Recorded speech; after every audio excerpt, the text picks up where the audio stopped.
Hola a todas, a todos, a todos. Bienvenidos al podcast que se llama Caminando junto a sobrevivientes de abuso sexual infantil. Mi nombre es Caroline Villena, soy psicóloga de profesión y trabajo con mujeres, principalmente con mujeres adultas y de manera más específica con mujeres que han vivido agresiones sexuales en la infancia. Hoy día estamos junto a mi colega José Luis. José, ¿cómo estáis? Hola, bien, bien. Aquí estamos. Eh, bueno, me presento. Mi nombre es José Luis Cruz. También soy psicólogo de profesión. Llevo, digo, siempre unos poquitos de años trabajando en esto. Ujú. Y nos conocemos con la Carol por tu terapeuta, por esta página web. Ahí nos conocemos. Somos un grupo de personas que, que estamos compartiendo historias por ahí. Ujú. Así que un gusto. Vamos a conversar sobre los efectos que podría tener el abuso sexual infantil, pero en las personas adultas, tanto sean hombres, mujeres, entonces desde ahí. Sí, sí, súper interesante, José, lo que tú decías. Claro, nos conocemos desde esta plataforma que también compartimos con otras colegas, otros colegas, y hoy día, como decía el José, vamos a estar trabajando y vamos a estar contando un poco nuestras experiencias, acompañando a personas que han vivido agresiones de abuso sexual en la infancia. Y principalmente nuestra motivación hoy nace desde ahí, desde contar un poco la experiencia de en lo posible poder aportar a las personas que quizás hoy día estén viviendo estos efectos de los que hablaba el José y aportar desde ahí, desde cómo se trabaja quizás en la terapia. Sabemos que el tema de la salud mental hace muy poquitos años que viene siendo como un tema más común, pero hasta hace poco tiempo se consideraba que muy pocas personas consultaban al psicólogo, que eso era algo como negativo, que tenía que ver más con nuestras debilidades que con nuestras fortalezas. Así que eso, vamos a contar un poquito de nuestras experiencias, José, y quizás como para comenzar, contémonos un poquito acerca de cómo nosotros iniciamos el trabajo con personas que han vivido abuso sexual infantil, que han sobrevivido a estas experiencias. No sé si tú quieres comenzar quizás contando un poquito cuál es la consulta más frecuente que tú has recibido y empezar a conversar desde ahí. Mm. Eh, Mira, como que yo súper poquito tiempo como indagando como, bueno, mucho tiempo en el que he estado trabajando como psicólogo particular, pero solamente por las tardes. Y le contaba recién a la Carol que ahora me estoy sumergiendo a este mundo de la psicoterapia particular. Y en este poquito tiempo me ha pasado que, tanto por la pandemia y la crisis, las personas han venido a consultar porque, entre comillas, crisis de ansiedad, pánico u otro efecto de la misma pandemia o crisis sanitaria.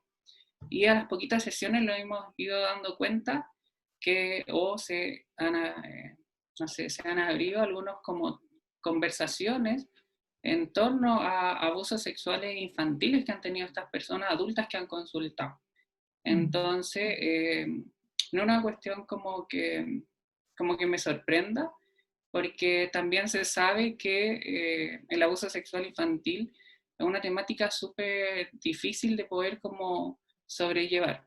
Entonces, cada uno lo hemos ido haciendo con nuestros propios recursos a lo largo de la vida, pero particularmente ahora la gente ha empezado como a abrir. Y yo creo que también junto como a todo lo que está pasando como socialmente, o sea, el caso, no sé, por el de Antonia, la funa en el estallido social, o sea, hubieron hartas funas de temática de abuso sexual, entonces yo creo que a nivel social como que se abrió el tema, o sea, como que ya no es tan tabú como podría haber sido hace unos años atrás.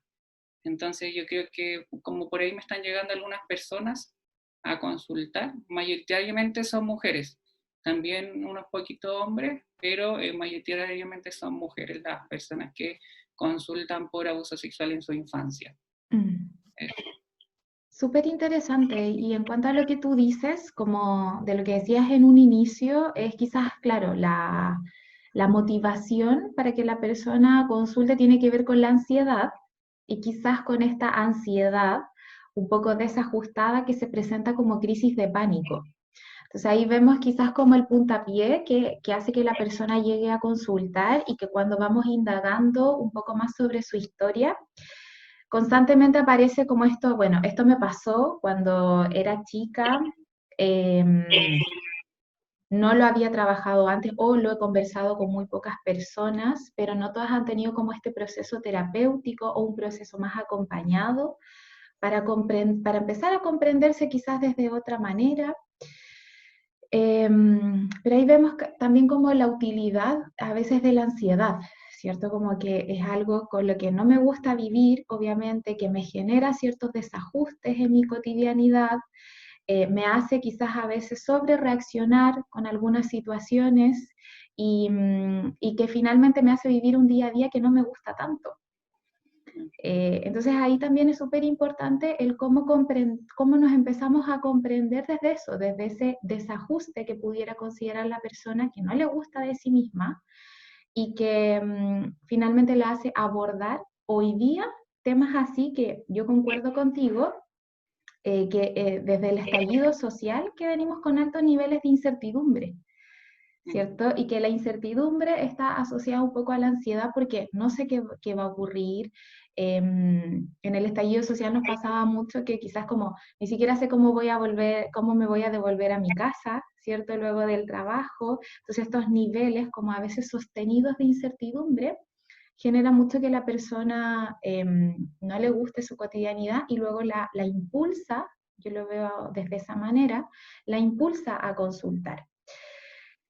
Ahí vemos quizás como uno de los primeros factores que constantemente se da, que es la ansiedad, y como bien tú decías, José, mayoritariamente son mujeres porque las cifras de abuso sexual infantil también nos hablan de eso. Como que son mayoritariamente niñas abusadas, esto sin el afán de invisibilizar a los niños abusados, sino que es netamente como por una cuestión de cifras que tenemos en nuestro país.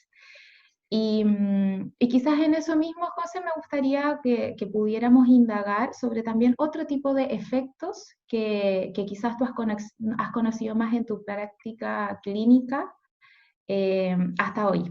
¿Se te ocurre algún otro?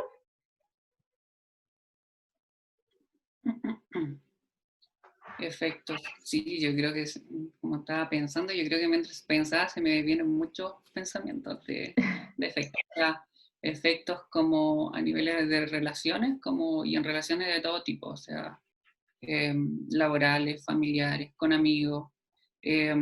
Sí, mira, se me acaba de venir como las personas adultas que han vivido alguna situación de abuso sexual dicen tener un nuevo sentido de reconocimiento. Dicen, pero yo sé cuáles son las niñas o niños que fueron abusados, sin que me digan nada.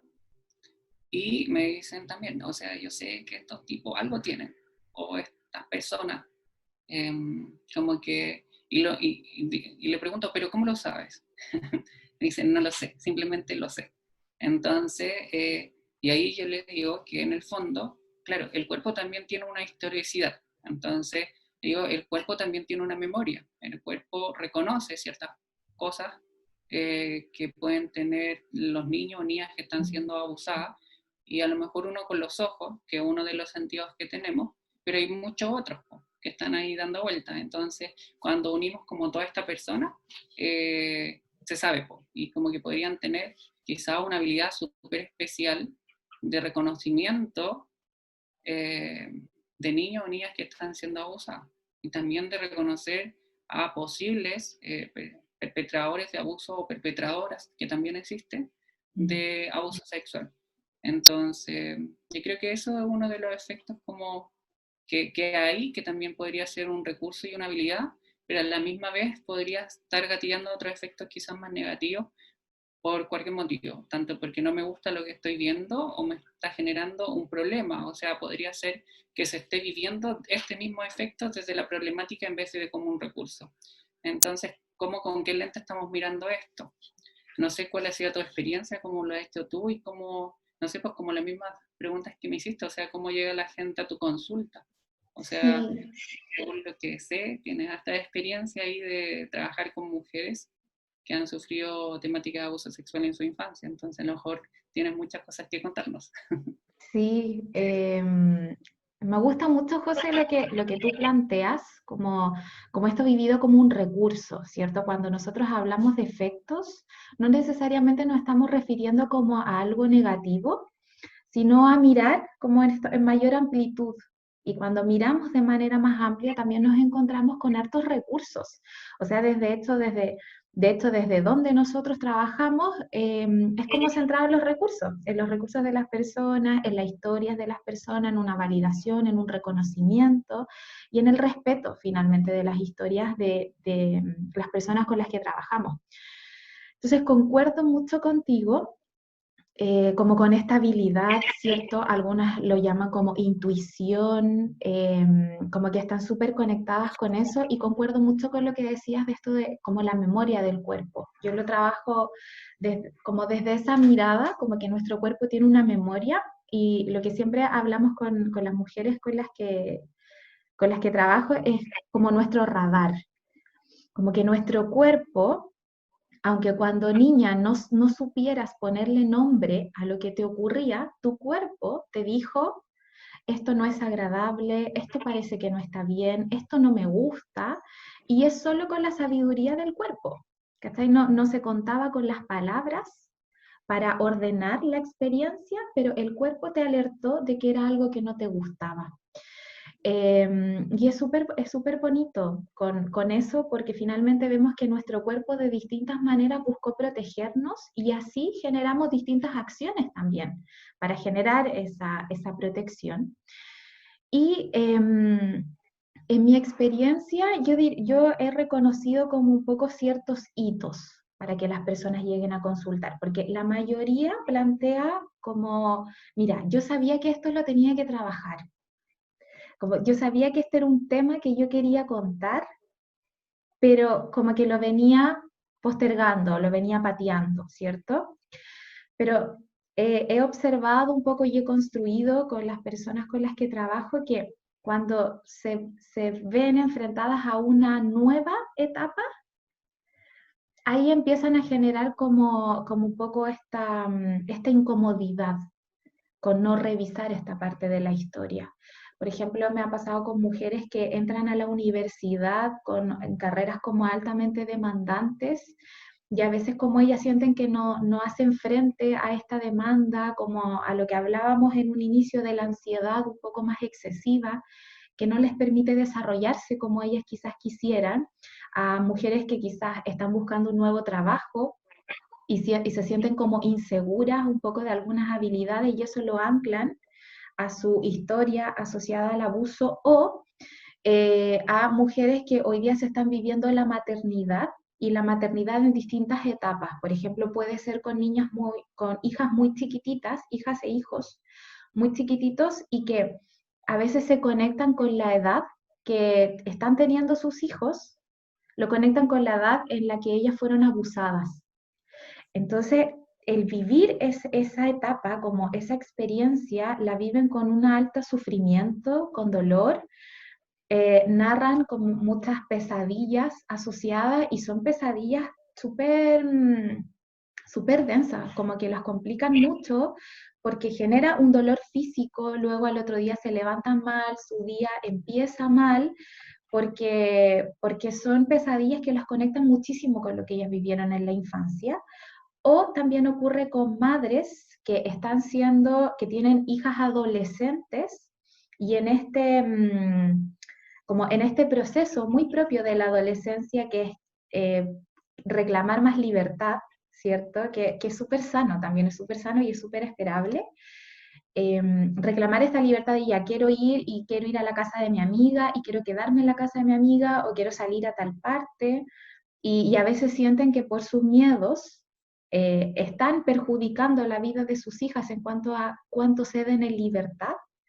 También muchas veces llegan a la consulta porque encuentran que esto que quieren encontrar un equilibrio más sano.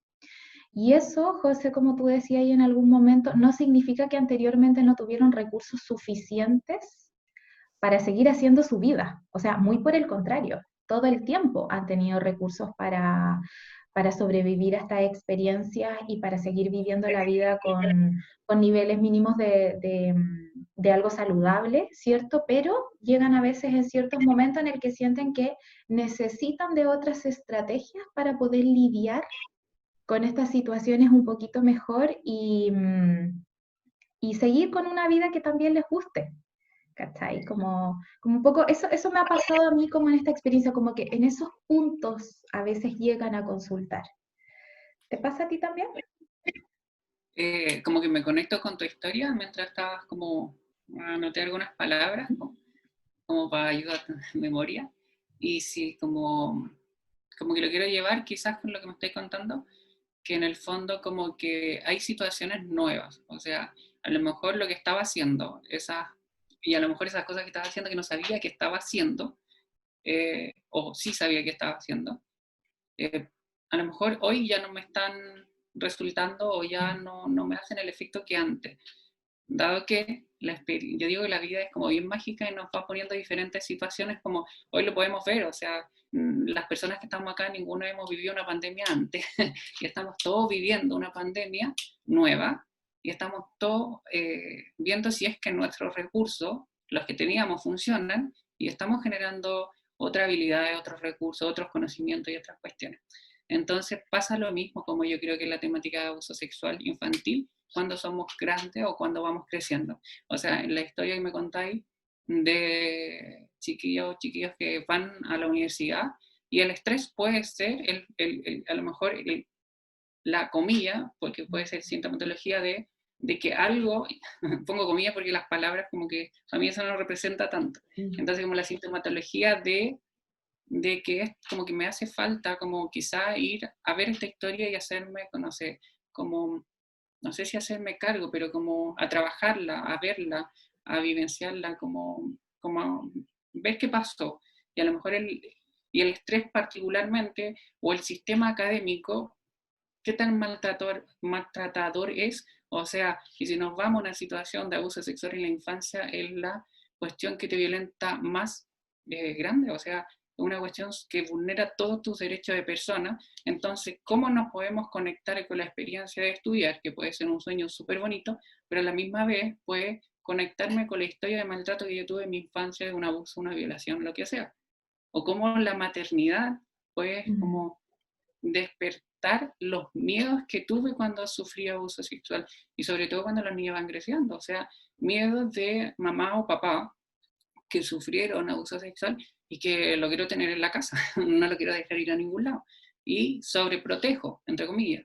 Pero a lo mejor eso me empieza a generar algún, no sé, ruido, alguna incomodidad, como tú dices, y es el momento de quizás como ir a ver esa historia también y como por algún motivo la fui como, no sé, pateando o simplemente puede ser un motivo que a lo mejor no sabía que era el motivo y simplemente pasó, porque la vida no me dio, no dio la posibilidad o simplemente seguí creciendo. Eh, y siempre estuve respondiendo y tuve recursos, pero hoy día lo que estaba haciendo a lo mejor ya no me alcanza. Y es necesario como ir a indagar qué cosas nuevas puedo hacer y qué cosas a lo mejor dejé de hacer también, que me funcionaban. Entonces, sí, pues me hace mucho sentido de que hay momentos en la vida que te hacen como, no sé, como que resuenan, y puede resonar con las historias de otras personas. Puede ser una cuestión tan sencilla como ir a, o sea, una peluquería y se conectó porque me topé con la historia de otra mujer que vivió y digo, wow, y se como que despertó, es como que emergiese un algo de una necesidad de ir a conversar sobre eso que pasó. Entonces, quizás desde ahí como que también como parte del por qué nosotros queremos hablar de este tema también. No sé. Sí, sí, totalmente. Estoy súper de acuerdo con lo, bueno, con casi todo lo que dijiste, ¿cierto? Pero concretamente con lo último, porque finalmente cuando hablábamos de este cuerpo que tiene una memoria, ¿cierto? Y que se conecta, que resuena, con lo que sigue viviendo la persona, porque no es como que el abuso sexual infantil ocurrió y ahí, como que a veces yo tengo un poco la sensación, no sé si tú compartes esto conmigo, que como que se plantea como que si hubiese un fin de la persona, ¿ya? Y estas lógicas no, siento que no nos hacen muy bien, como en cuanto a que la persona tuvo recursos y luego sigue desarrollando su vida, ¿cachai? O sea, existe un quiebre, totalmente sí, porque es una experiencia totalmente inesperada, que no debió ocurrir, que es tremendamente dolorosa y que por supuesto que no debió ocurrir, pero no es como que existe una muerte ahí, sino que la persona sigue actuando, ¿cierto? Sigue desarrollando su vida.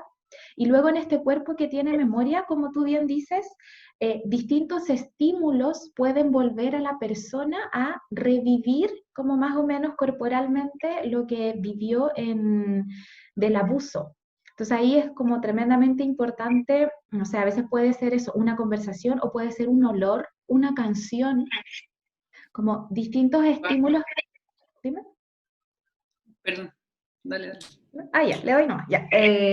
Distintos estímulos que quizás conectan a la persona a través de este cuerpo con la experiencia de abuso que vivieron. Entonces, tú lo comentabas al inicio, esta situación de la Antonia Barra, efectivamente hace, de hecho, desde mi experiencia pasa y lo que he sabido de otras colegas también, que otras personas lleguen a consultar porque finalmente ante esta rabia, ante esta impotencia, ¿cierto? Y ahí vemos como todo el sistema en ocasiones nos vulnera, nos sentimos tremendamente desprotegidas, nos conecta con el sentirme vulnerada y desprotegida como ocurre a un niño o niña que es abusado en la infancia.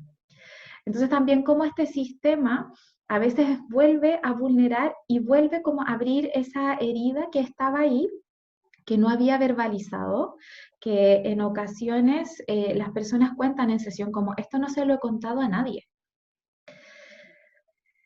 Es súper significativo. Así que los que encuentran que en un espacio terapéutico que es suficientemente cuidado, que es suficientemente respetuoso, y ocupo la palabra suficientemente de manera intencionada, porque no es desde esta lógica como perfecto, sino que suficientemente cuidado para la otra persona. Y quizás en ese sentido también, José, me gustaría que explicáramos un poco, contáramos, más que explicar, contáramos un poquito acerca de cómo es el trabajo terapéutico con personas que han sobrevivido a abusos sexuales en la infancia, qué nos parece desde nuestro quehacer como terapeutas que quizás son elementos importantes para trabajar este tipo de temáticas. Bueno, ¿cómo es el trabajo terapéutico? Mira, mientras ibais conversando, que a lo mejor no quiero que se me vaya, es Sí, dale. como el principio de la terapia narrativa que habla de que las personas no somos pasivos al dolor y sufrimiento Mm. humano. Cuando dijiste que como que está como que la vida continúa y uno va continuando, como que se me cruzó ese Mm. principio de la terapia narrativa. De alguna manera, estas personas que son sobrevivientes al abuso sexual infantil, y sobrevivientes intencionalmente, como tú dices, utilizados, porque no son personas pasivas, no son personas pasivas a su dolor y sufrimiento, eh, han estado como respondiendo.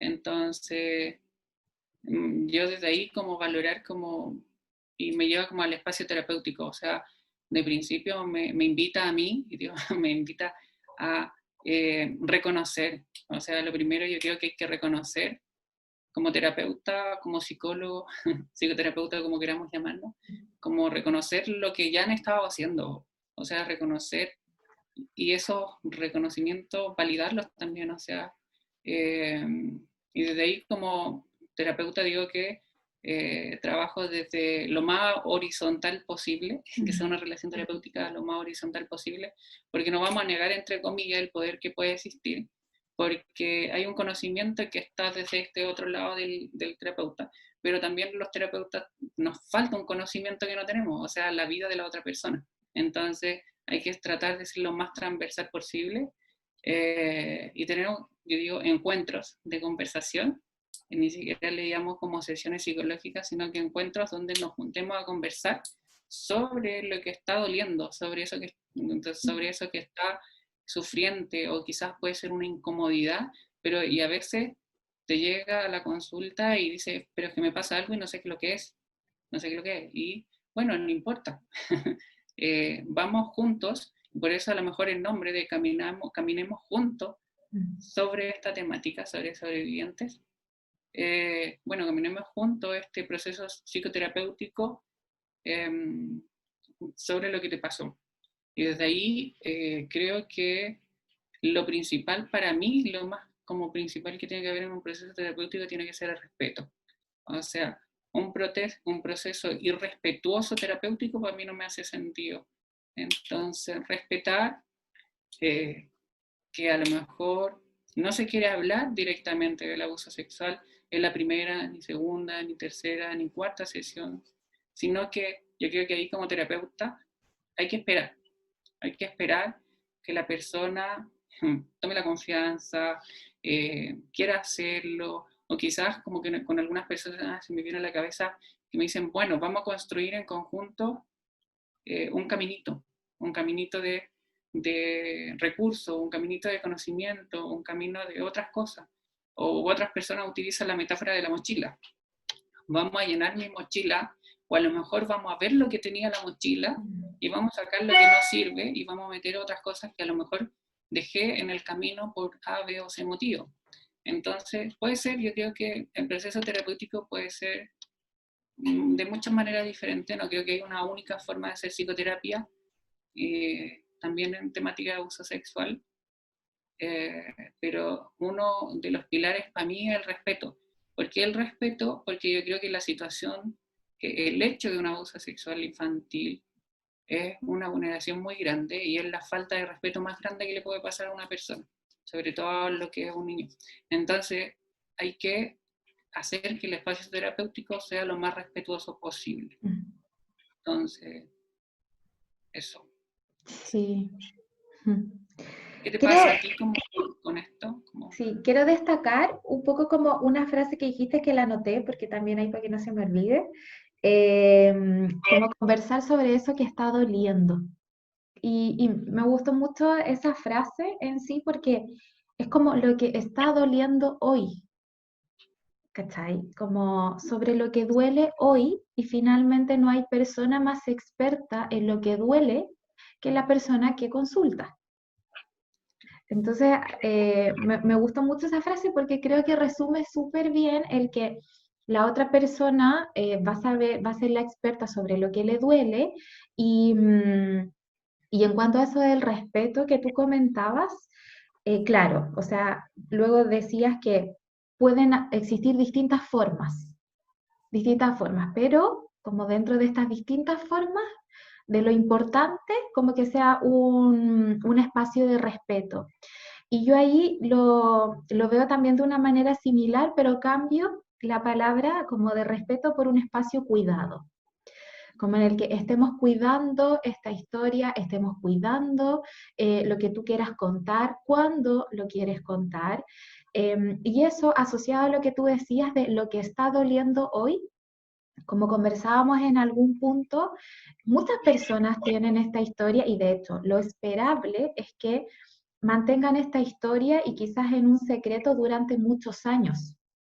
Y luego es que hablan de esto y pueden pasar 10, 20, 30 años, ¿cierto? Y es como dentro de lo esperable que ocurre con el abuso sexual infantil, pero este gatillante que los hace quizás pensar que hoy día quieren contar con otro apoyo o hoy día quieren revisar esa historia, es también lo que se tiene desde mi punto de vista como abordar como primera instancia en terapia.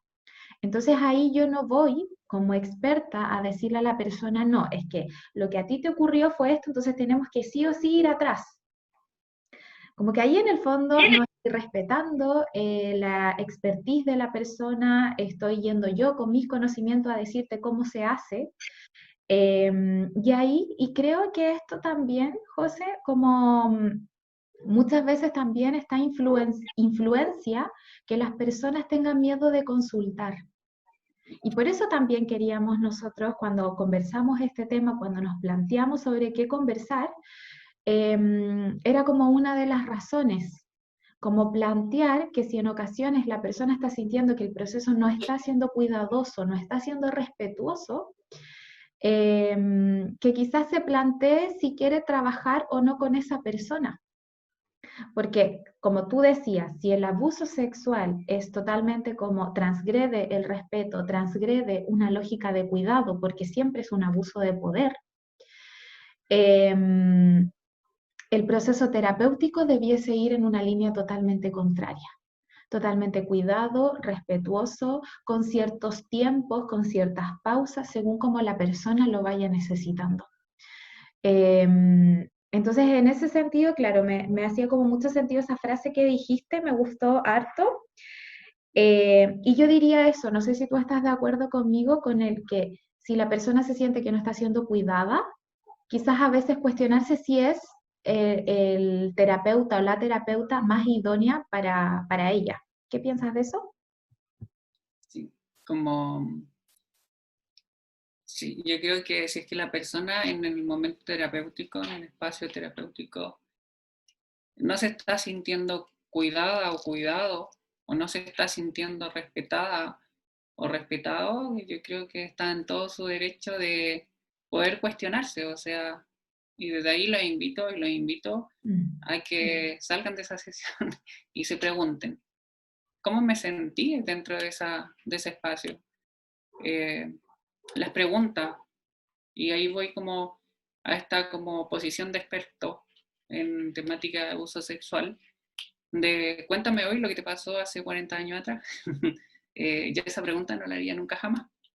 O sea, porque hay una posición que yo estoy de experto ante la temática, yo creo que la cuestión tiene que ser al revés. O sea, uno tiene que ser prudente, cuidar qué es lo que estamos diciendo. Y yo le digo, claro, somos personas, somos terapeutas, somos psicólogos, pero también somos personas y a veces podemos equivocarnos también y podemos quizás presionar o a lo mejor podemos decir una palabra que a lo mejor no nos dimos cuenta y de ahí invito a las personas que me lo digan, o sea, y yo le digo a la gente, dime, oye José, ¿sabes qué? Esa palabra no me gusta, esa palabra, porque a lo mejor para mí me hace un sentido, pero yo no sé qué significa esa palabra para la otra persona.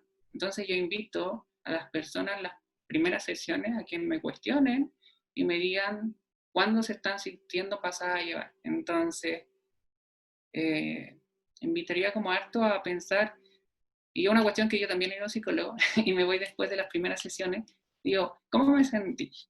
Me sentí escuchado, me sentí cuidado, me sentí eh, que me estaban poniendo atención y no sé, pues entonces yo creo que cuando se cumple eso, podría seguir a una siguiente sesión, pues, pero si es que no está ese cuidado y sobre todo en esta cuestión que tiene que ver con abuso sexual, eh, tiene que uno sentirse cuidado desde, desde su historia, porque es súper difícil contarlo.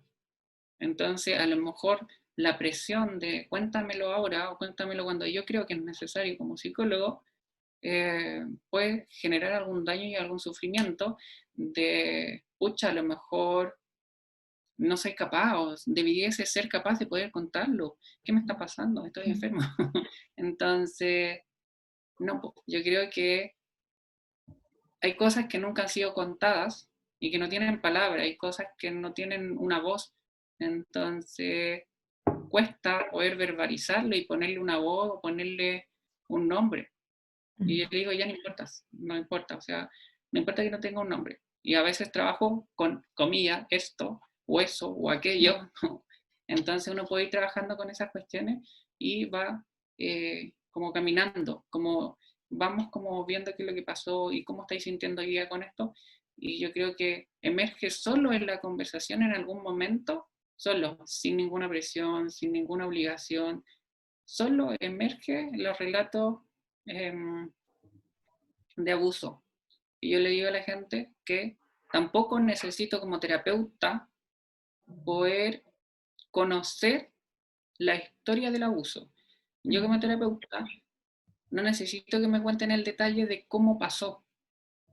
O sea, yo no lo necesito. O sea, yo puedo hacer un proceso terapéutico sin que me cuenten cómo fue específicamente qué le pasó, porque ahí yo diferencio entre ser curioso en el espacio terapéutico a ser morboso terapéuticamente. Entonces, yo creo que cuando nos vamos al lado morboso, ya se pierde todo el respeto, se pierde todo el cuidado, y ahí eso yo no me gusta. Entonces, hay que quedarse en este otro lado de curiosear, o sea, curiosear en cómo ha sido, cómo lo ha vivido, cómo ha estado respondiendo, qué cosas le ha funcionado, pero sin irlo al otro lado morboso. Entonces, yo le digo a la gente, incluso se me viene a la cabeza una historia de una chiquilla que nunca me contó cómo pasó, pero hizo todo su proceso terapéutico y yo hasta la fecha no sé cómo fue, o sea, y no tengo por qué saberlo, porque ella está cuidando y protegiendo su historia. Entonces, ¿quién soy yo como para poder ir a abrir esa historia que a lo mejor no quiere ser contada? Sí. ¿Cómo Y lo...? dime, Dale. de lo que tú decías, por ejemplo, quizás también para introducir un concepto que a veces se usa harto, que es la revictimización. Entonces, quizás explicando como un poco este concepto para quienes nos estén escuchando, también el proceso terapéutico pudiera revictimizar, que es cuando tú dices, en el fondo, volver a contar esto que no quiero contar. Y ahí también estoy tremendamente de acuerdo contigo con a veces diferenciar el morfo de lo que realmente la otra persona me quiere contar.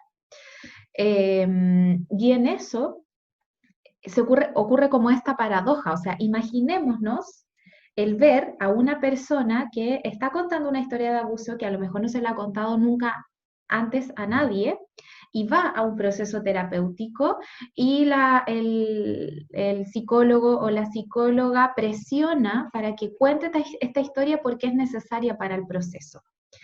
Volvemos a transgredir un límite. Y eso también está relacionado a la historia de abuso. O sea, si la historia de abuso es un abuso de poder principalmente, que se transgrede un límite, el proceso terapéutico en ese sentido vuelve a cumplir con estas condiciones que hay una relación de poder en donde la persona se siente nuevamente vulnerada y transgredida en sus límites. Entonces eso yo creo que también es súper importante como verlo, que paradójicamente se conecta con el abuso un espacio que debiese ser de superación de esa situación de superación, de abordar, de trabajar, de cómo la persona lo quiera plantear. Y eso que tú dices, José, también me hace mucho sentido con el eso. Muchas personas lo plantean así, ¿cierto? Como eso que me pasó cuando me tocaba o cuando nos pillaron, como que si en el fondo la persona fuese parte de esto. Y si la persona al principio lo quiere conceptualizar así, durante todo el proceso lo quiere conceptualizar de esa manera, así será. Como que no venir nosotros como terapeutas, como expertos, como no, pero tienes que ponerle un nombre, pero presionar porque se ponga un nombre, porque ahí está la salud. A veces ahí volvemos a transgredir ese límite y que se supone que es un poco lo contrario a lo que queremos generar. En base a eso también, como que era uno de los aspectos que queríamos abordar hoy, nos encontramos con este término que yo te decía de revictimizar y de a veces también cómo el proceso judicial contribuye a esto, ¿cierto? A revictimizar, que la persona tenga que contarlo, que tenga que contarlo en un espacio poco cuidado, que existe un cuestionamiento.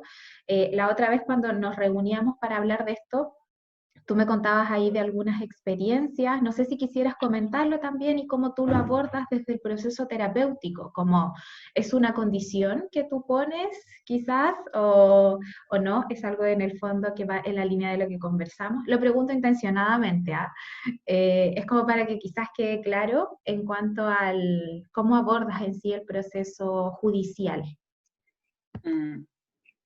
Sí, cómo lo he ido abordando, pero antes de eso como que también está la revictimización y yo creo que la retraumatización.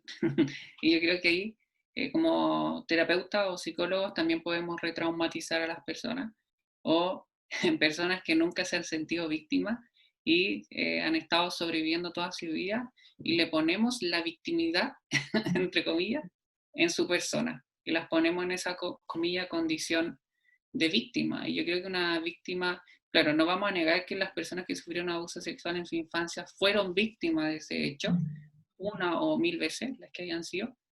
Pero ¿por qué yo creo que tiene este nombre el podcast de sobreviviente? Porque dejaron de serlo. Fueron víctimas y han estado sobreviviendo.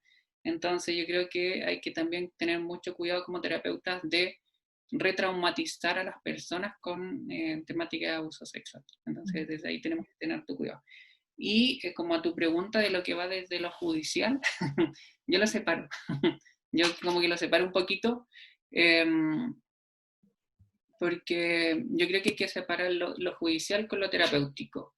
Y se me viene el concepto porque cuando hay denuncias por medio, y sobre todo con las personas adultas que ponen denuncias, que pueden ser como, no sé, las funas, que pueden ser denuncias sociales, pero traen una consecuencia legal por, no sé, ¿cómo se dice? Por la moral o por inventarse cosas de otras personas, que podrían como defenderse los abusadores o abusadoras.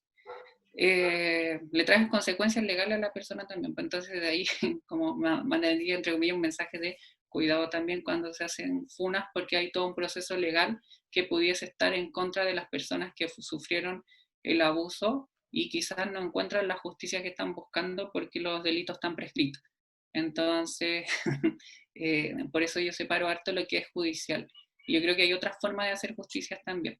Ahora, si para la persona el hacer la denuncia significa hacer justicia más allá de que llegue y tenga como una sentencia jurídica en la cual el abusador o la abusadora tenga años de cárcel, otra cosa. Pero yo creo que es como cada una de las personas, porque a lo mejor yo como José Luis puedo entender la justicia de otro lado y las personas la pueden entender de otro. Pero como que, quizás me estaba enredando, pero como que está, cuando uno pone una demanda se espera que se haga justicia por un lado. Entonces, sabemos en el país que estamos y los delitos de abuso sexual hasta hace un año atrás. Creo que dentro de estos días se cumple un año desde la no prescripción de los delitos sexuales. Entonces, hace un año atrás prescribían, o sea, creo que eran 10 años, después prescribían y prescribir es como que ya no se puede hacer nada. Entonces, las personas que sufrieron abuso sexual no van a encontrar una justicia legal, porque son leyes, porque el delito prescribió y esa persona que violó, que abusó sexualmente en su infancia no va a tener ninguna pena legal, no iba a ir a la cárcel, no va a tener ninguna consecuencia. Entonces, desde ahí separa lo que se puede hacer con la justicia y ahí sí yo ocupo la víctima, o sea, en todos los informes que me piden para tribunales, fue víctima de abuso sexual, pero para lo judicial. Entonces como que separo el espacio terapéutico y lo hago para allá. Pero cuando ya está en el espacio terapéutico la persona, para mí son sobrevivientes a la situación de abuso sexual. Y le digo como, bueno, a lo mejor la justicia chilena no nos va a entregar la justicia que nosotros queremos. Entonces, ¿cómo podemos hacer en conjunto, construir otros espacios de justicia? Y de ahí pueden haber justicias sociales, que yo creo que todos saben que lo que ha pasado un poquito de justicia social, pero también otras formas de hacer justicia. Y quizás me conecto con la historia de una persona que en su infancia vivió abuso sexual de una persona en su familia adulta y avanzó, creció, se profesionalizó, primera persona en su familia que lograba como tener una carrera sabiendo lo difícil que en Chile es estudiar una carrera, porque en su cabeza concibió que era la única forma de salir de esta situación. Entonces estaba respondiendo a través de los estudios y la educación. Luego esta persona empezó a escuchar, a escuchar a otras niñas cuando ya era adulta, empezó a escuchar a otras niñas y niños en situación de abuso sexual.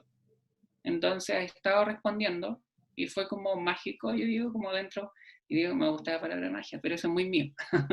Fue como muy bonito dentro del espacio terapéutico cuando la persona vio que lo que ha estado haciendo de acompañar a otras personas sobrevivientes de abuso sexual y quizás sacarle un poquito del rol de víctima y ponerlas como en el rol de sobrevivencia, es un acto de justicia. O sea, yo creo que lo que nosotros estamos haciendo ahora es un acto de justicia hacia las personas que fueron abusadas sexualmente en su infancia, de quitarles la victimicidad y ponerla en la sobrevivencia, de decirles sí, es posible tener miedo y eso es un poquito de justicia a su historia. Entonces, la invitaría a los y las personas que han sido abusadas en su infancia, de que esta invitación, y digo particularmente invitación, porque una invitación se acepta o no se acepta, y cuando no se acepta, no se acepta nomás. Entonces, invitar como que hay otra forma de poder construir una justicia.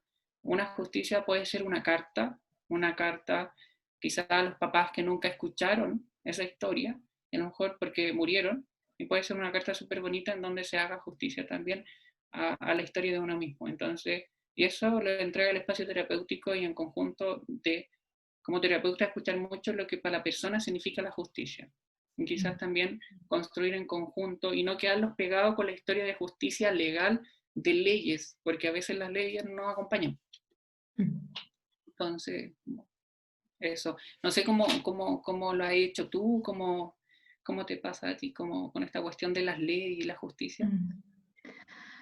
Y creo muy en la línea lo que hemos hablado en este encuentro que tiene que ver con escuchar a la persona, bueno, cuando ya es mayor de edad, ¿cierto? Porque sabemos que cuando es menor de edad hay una gran diferencia, pero cuando es mayor de edad, cuando, como hablábamos en algún minuto, lo más probable es que hayan pasado muchos años de estos abusos, porque es lo esperable, ¿cierto? Y que de ahí la importancia de esta ley de imprescriptibilidad, porque lo esperable es que se hable muchos años después. Entonces, ahí también, escuchar a qué es lo que la persona quisiera, cuáles son sus intenciones, o en ocasiones, a veces no solo en el plano judicial, sino muchas veces en generar apertura, contar este relato, contarlo también con familiares, con cuidadores que no lo sabían, y ahí también trabajamos desde la lógica del cuidado, como qué es lo que esperas que ocurra al contar esta historia. Y eso también es algo que se trabaja en el proceso terapéutico, porque como tú decías, hay distintas maneras de hacerse justicia. Y muchas veces una manera de hacer justicia es contarlo, que se conoce como en el término de develar, ¿cierto? Develar, revelar, eh, porque en sí ha sido un secreto guardado por muchos años. Entonces ahí también hacemos como ese acompañamiento, esa conversación, esa construcción de qué es lo que tú es primero, a qué le quieres contar, ¿cierto? Desde dónde nace esta necesidad de contar, cómo quisieras hacerlo, y qué es lo que esperas al hacerlo. Porque si en ocasiones vemos que lo que espero es que por fin exista un reconocimiento de esto, y hemos analizado que en realidad el entorno no ha tendido a generar este reconocimiento, también se trabaja desde ahí, como ajustar un poco la expectativa para que la persona quizás tome esa decisión, sabiendo que a lo mejor esto que ella espera no va a ser lo que se genere. Entonces luego también, ¿y qué hacemos si esto que tú esperas no se da? El entorno quizás nuevamente no cumple la expectativa que tú habías pensado, ¿cierto? Entonces eso también es algo bonito que se trabaja en el proceso terapéutico. Porque en sí la respuesta ante el develar, el contar esta historia, también es tremendamente significativa. O sea, vemos que en sí el que perpetúa, ¿cierto? El perpetrador, el que comete estos abusos es el principal responsable, pero también conocemos las historias de cómo a veces esta respuesta del entorno es la que también genera una revictimización y, como tú decías, una retraumatización de la experiencia.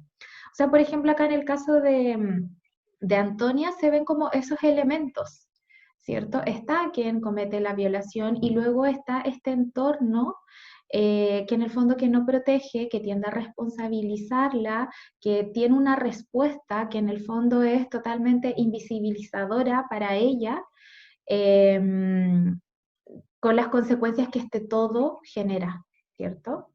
Entonces ahí también creo que es importante considerar en este proceso terapéutico a veces el qué contamos, cómo lo contamos, a quiénes y con qué expectativa. Entonces creo que, como lo que tú decías, es súper importante ver qué es lo que la persona está buscando, porque si la persona, claro, efectivamente para ello es un hecho reparador, como en ocasiones se dice, simplemente poner esa denuncia y como que se siente como que existe una verdad para sí misma. Entonces ahí también es lo que la persona necesita. Pero tiene que haber un trabajo en el que eso se clarifique. ¿Qué es lo que estoy esperando? Porque si lo que espero es lo que tú decías, como esa justicia desde el marco legal, muchas veces eso no va a llegar y es lo que termina generando más daño en todo este proceso. En cuanto a también las diferencias, como que quería destacar algo de lo que habías dicho, como esto de víctima, ¿cierto? De sobreviviente. Hay unos autores que plantean como esto de víctima respecto de la infancia. O sea, efectivamente fuiste víctima porque no tenías los recursos, la estrategia, existía una figura de poder, todo para que se marque desde esa manera, desde esa forma, como decías tú. Luego ellos plantean de sobreviviente en cuanto a estas estrategias de las que hemos estado hablando para continuar con la vida y protegerse, ¿cierto? Y ahí antes quizás de la grabación hablábamos un poquito de a veces como estrategias que quizás es, me he visto súper tapada, ¿cierto? O me pongo 2 o 3 polerones para protegerme o me pongo a practicar algún deporte de artes marciales para protegerme o quizás un poco menos cuidado, pero también súper adaptado a ciertos contextos, como compulsivamente para que de alguna manera me protejo de que esto no me vuelva a ocurrir, y que también eso es una manera de protegerse. Y bueno, y estos autores también plantean como luego sobreviviente como viviente. Eh, Eso también me parece importante. ¿Hay algo más que tú querías comentar, como te veía ahí anotando? Sí, me quedé con esto de aperturación, de la Ujú, apertura, de velar o el contar, que mm, sí, pues como que está el a quién, el para qué, el cómo y lo que se espera, pero le mm, sumaría quizás yo como cuáles son las consecuencias de eso. Como que mm, también estaría, claro, como que hay diferentes situaciones. A lo mejor yo le quiero contarle a mis papás, a mi mamá o a mi familia o amigos, pero ¿cuáles son las consecuencias de contarlo? O sea, mm, la partida la gente va a saber y si es que también estoy preparado o preparada yo de que las personas me pregunten sobre esa historia, pues, porque las personas a lo mejor pueden ser un poquito sí. más metidas y a lo mejor no tienen esta quizás prudencia, algunas sí, otras no, otras más menos, y otras preguntan nomás, pues entonces, ya, pero cuéntamelo todo, cómo fue, entonces, estoy como preparada como para poder ir a como contarlo, entonces evaluarlo, como, y ahí es como que esto que yo decía, como que está quizás como cuidado como con las funas también, porque trae consecuencias, y no solo como consecuencias sociales, sino de que todo el mundo se entere, sino que también puede, en algunos casos, dependiendo de la otra persona, de que los pongan una denuncia en contra de nosotros, por haber Mm, hecho una funa o haber hecho una funa social de una persona.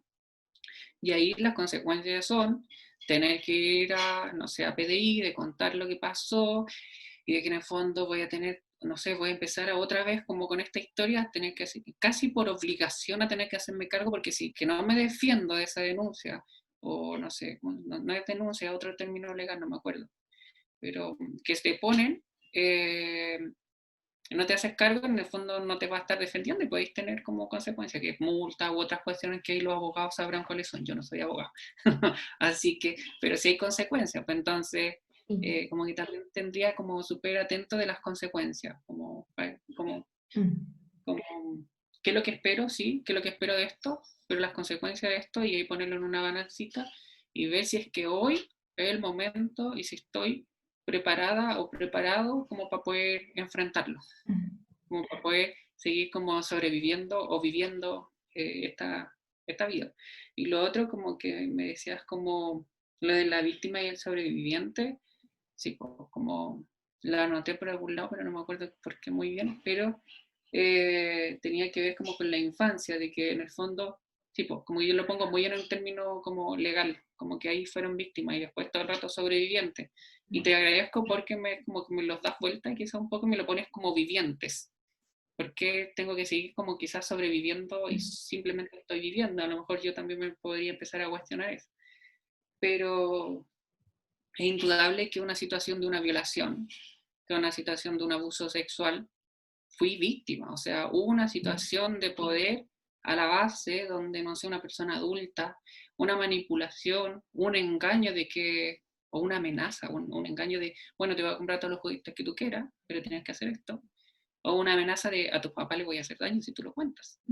Entonces, claramente hay una situación de víctima a ese hecho, o a los múltiples hechos que pudieron haber pasado. Pero también darle vuelta al término de que en ese momento lo que hice fue mi forma de sobrevivir. Y a veces como súper culpabilizador o corporalizadora es como el decir como, bueno, no hice nada. Y me quedé callado y no le conté a nadie. Y está la culpa ahí dando vuelta, la culpa, y yo digo, pero pongámoslo en contexto. Tenía cuántos años, 4 años, 5 años, 6 años. Te amenazó una persona adulta que iba a matar a tus papás, porque con ese tono algunas personas lo cuentan. Entonces digo, ¿cómo no sentir miedo en ese momento? Y lo que hiciste como para poder sobrevivir fue quedarte callado. Y hay personas como que me dicen, ¿sabéis qué?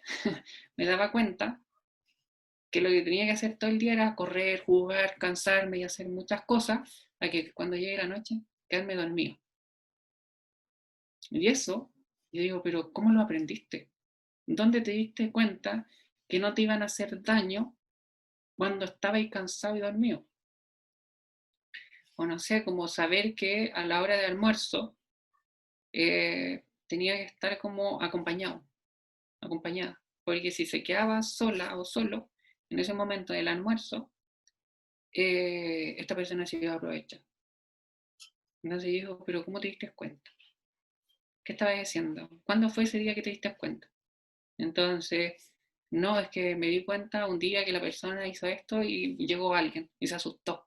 Y dije, ¿viste? ¿Cómo lo viste? O sea, ese día te diste cuenta de que podías hacer algo y lo empezaste a hacer y estuviste respondiendo y siempre te acompañaste con otras personas a las horas de los almuerzos, que era la hora que esta persona podía, entre comillas, hacer el daño. Entonces, estuviste respondiendo desde siempre. Eh, entonces, yo creo que ahí como está como invisibilizada esa sobrevivencia, pues como ahora me cuestiono un poco, Sí. como lo de vivientes, pues como, y yo creo que lo viviente, sí, pues, ¿por qué tengo que seguir como a lo mejor sobreviviendo? Ahí me lo voy a empezar a cuestionar Claro, quizás. o quizás para reflexionarlo después. Y fíjate, como nosotros partimos hablando como de la ansiedad, ¿cierto? Como esta ansiedad como problemática que la persona busca resolver. Y del ejemplo que cuentas, como el que un niño o niña tenga que hacer esa lectura de en qué momentos sí, en qué momentos no, está relacionado con estar hiperalerta a las señales. Cuando tú dices como, me di cuenta que en estos momentos se ocurrían situaciones de abuso y cuando llega otra persona, él se asusta y un niño tiene que hacer el trabajo de hacer esa lectura. Hablamos que un niño sostenidamente está hiperalerta para protegerse y luego el estar hiperalerta es lo que está relacionado con la ansiedad. Claro, como ¿Cachai? estar hiperalerta en la U con los trabajos y las cosas que tengo que estar entregando y como con todas las presiones como del momento, o con Sí. lo que se es hiperalerta es el cuidado de un recién nacido. Entonces, estar todo el rato hiperalerta y cómo esa historia se conecta con la de hoy, me resuena hoy, empieza como a generar incomodidad con el sí mismo. Sí, Entonces, pero vemos ahí que en los primeros años fue tremendamente protector estar hiperalerta. Entonces ahí a mí me gusta mucho hablar así como que nuestro cuerpo en sí es perfecto. mm, ¿Cachai? Yo tengo como un poco esa creencia, esa convicción de nuestro cuerpo es perfecto en el sentido de que estar hiperalerta en ese momento te protegió muchas veces. Y luego, claro, sostenidamente en el tiempo tu cuerpo también se cansa, ¿cierto? A veces ya no es necesario y como decías tú en algún momento, Hoy día ya quizás no es necesario utilizar esa misma estrategia y empieza a generar este ruido, pero se mantuvo por mucho tiempo por algo, porque fue tremendamente significativo que se mantuviera. Entonces también cuando nos aprendemos a ver desde ahí, desde esa sabiduría, desde esa conexión con nuestro cuerpo, también algo cambia. Y por eso también es importante lo que hemos hablado de que ojalá que estés con un, o sea, elijas a un terapeuta que a ti te haga sentir cómoda o cómodo. No que sea como, bueno, lo que hay, él es el profesional, él es el experto, él sabrá y así parece que se siente. Ahora, claro, efectivamente durante el proceso van a haber momentos en el que sí, sufres mucho al recordar ciertas situaciones y eso te va a dar pena y eso te va a generar dolor, pero finalmente el dolor es parte de lo humano, o sea, si estamos vivas, cierto, vivo también tiene que ver, es gracias al dolor que nos ha protegido. Pero eso no significa que sistemáticamente te tengas que sentir transgredida, sistemáticamente tengas que sentir que esta persona no me está escuchando. Yo le estoy hablando de esto y él insiste en hablarme de otra historia. Como que no estamos entendiendo, parece. Entonces también a mí me parecía como importante de eso y ya como para ir cerrando, José, dejémoslas ahí como una invitación, ¿cierto? Quizás de cómo nosotros vemos el proceso en sí. No sé si partes tú, parto yo, dime tú. Sí, a Cuenta. lo mejor puedo partir como cerrando yo, como para retomar algunas palabras que dijiste, Ujú, y que también tiene que ver con el cierre, pues que, como entregarle harto como a las personas que nos están viendo o escuchando esto, que tienen la posibilidad de elegir dentro del espacio terapéutico. Y quizá podría ser que, y podría ser como, voy a probar esta primera sesión con esta persona, o con este colega, o con este psicólogo o psicóloga. Voy a probar, o y luego hago la lectura de cómo me sentí. Y concuerdo harto que pueden haber momentos en el espacio terapéutico o en este encuentro que puede ser súper doliente, ujú, de doler mucho. Y lo he podido ver desde acá y yo le digo, pucha, se me erizaron los pelitos de la historia que me estáis contando porque es súper dolorosa. Pero ¿te estás sintiendo acompañada en este camino juntos que están tomando terapéuticamente? ¿Te estás sintiendo acompañada? Porque, claro, pues el dolor, mientras yo estoy hablando de este dolor y me están hablando de pera, entonces como que no me siento muy acompañado o acompañada, pero, y a veces ese acompañamiento puede venir de un silencio, puede venir acompañado desde una escucha súper activa, de una escucha o yo no sé, pues me ha pasado 45 minutos estando callado en proceso terapéutico, porque lo que necesitaba era contar. Y yo lo que he hecho es quedarme callado con el respeto más profundo y escuchando todo el rato. Y luego de que, no sé, pasa algo y uno se da cuenta y ahí uno mete un poquito la cuchara y nos quedan 15 minutos para terminar la sesión. Pues. Entonces, pero te sentiste acompañada o acompañado en ese momento que tú contaste. Entonces yo creo que ese podría ser como algo bonito. Y desde acá como para ir cerrando, como quizás como a mí me gusta harto como esto de resonancia. Digo como que es como la música, o sea, las músicas son diferentes sonidos que están como resonando entre ellos y se hacen como toda esta música tan bonita que nosotros escuchamos. Po. Entonces yo creo que pasa lo mismo y tiene que ver con uno de los principios de la terapia narrativa, que somos multihistoriados. O sea, que nosotros cuando empezamos a contarnos historias van resonando las historias que tenemos, las historias que han contado de nosotros y las que nosotros contamos de nosotros mismos. Entonces, y yo creo que con esto algunas personas pueden ir resonando y había tenido otros términos que eran eh, o causar ruido o hacer sentido, que a mí esas dos palabras no me gustan mucho, pero sí a lo mejor que resuene tu historia con lo que nosotros estábamos conversando, le invitaría como a dar el paso si es que creen, si es que creen que es necesario tampoco con una obligatoriedad de hacerlo. O sea, y me gustó harto la frase que antes del video dijiste como que la terapia es una forma, pero no es la única forma que tú dijiste.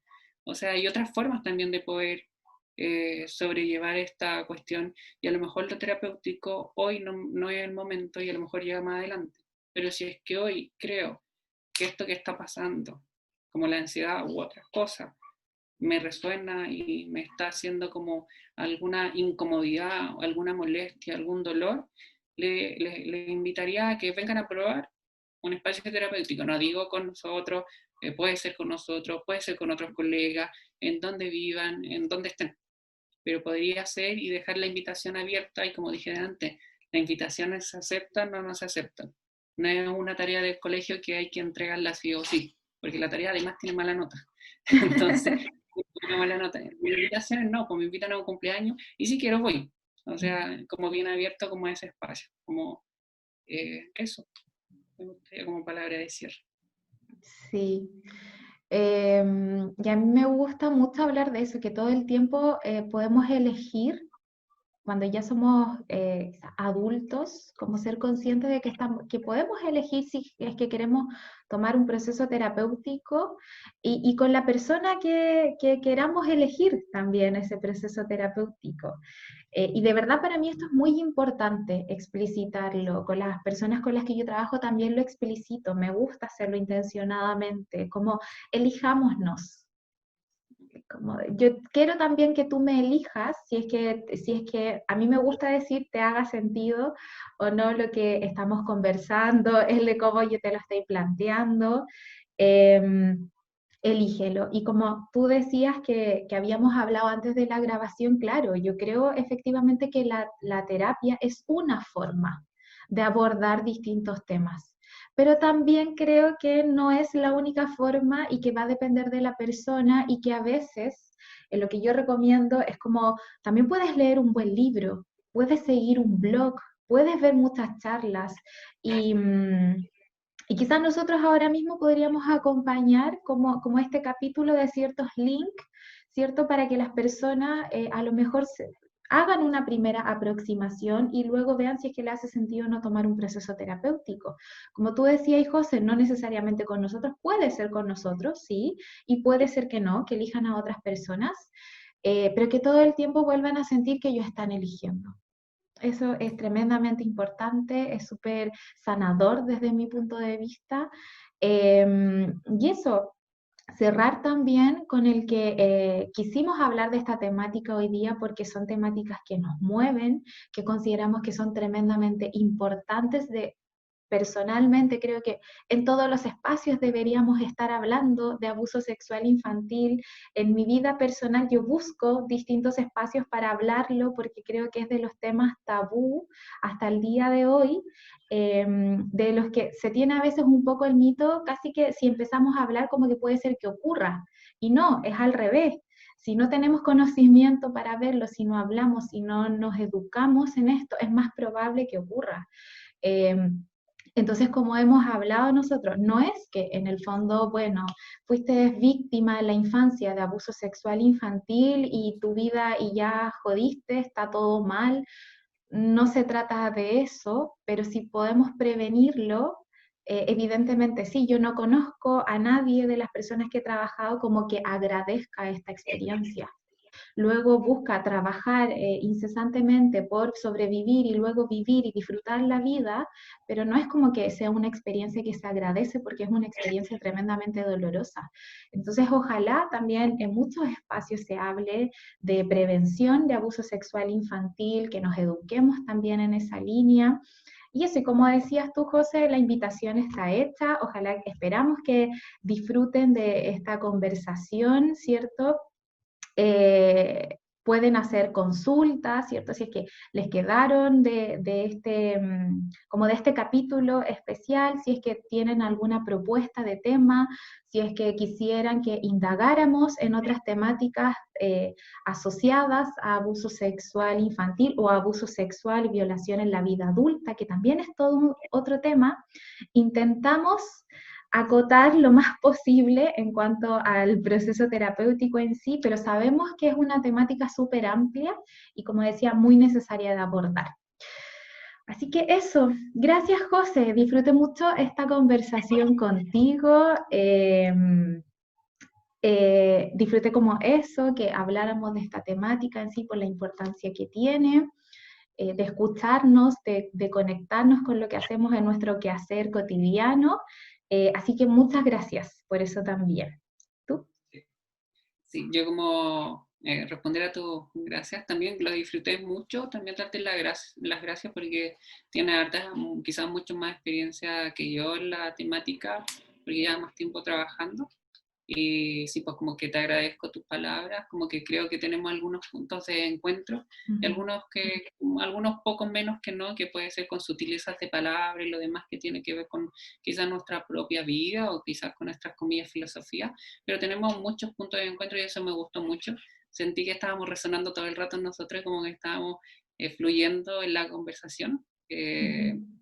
Así que sí, pues súper agradecido y también invitar a toda la gente de que estos capítulos, la idea es como que sigan y si es que tienen preguntas o si es que algo le quedó alguna duda dentro de la conversación y les gustaría que profundizáramos un poco más o como que, no sé, pues como el tema judicial y algunos otros temas o las consecuencias de, o cosas que se vayan ocurriendo, pues como que está ahí el espacio para que lo puedan preguntar y así nosotros poder tener algunos encuentros previos donde ponernos de acuerdo cómo lo vamos a hacer y quizás hacer otro video, otro audio o video según la necesidad. Así que eso, muy contento también.